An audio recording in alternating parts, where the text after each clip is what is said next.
Una nagpainit lang ako ng mantika, at habang mainit na, menikos-mekos ko lang ang atsuete hanggang lumabas na ang pulang araw.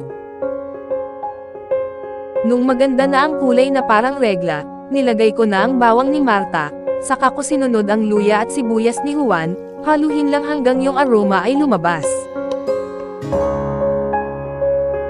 Saka ko naman ilalagay ang kamyas na nasungkit ko sa bahay nila Aling Nena, isa rin kasi ito sa isang pampalasa.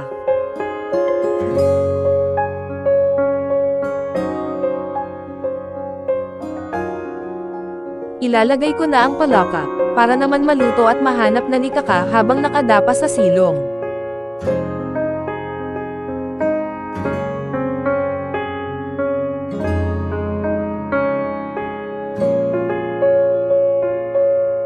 Maglalagay din ako ng patis, para mas malinamnam ang lasa ng palaka, pampawala din ito ng lansa.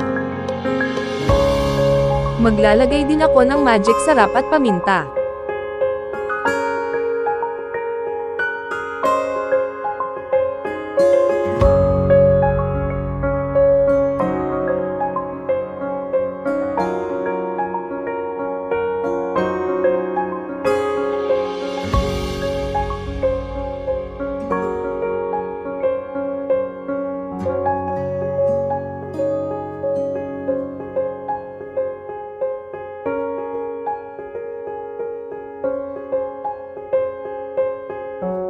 Pag medyo luto na ilalagay ko na rin ang gata ng niyog, para mas malasa at malinamnam.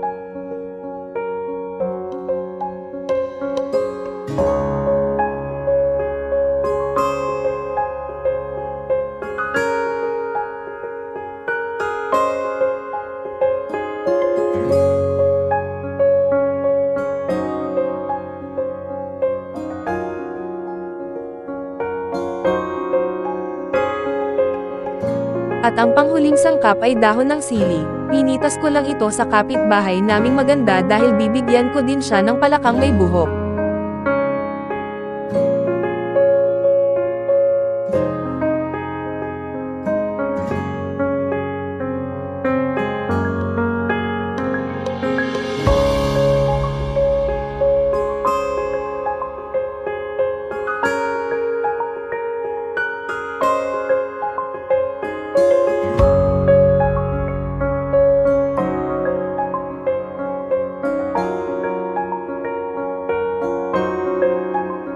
Luto na ang ating putahe.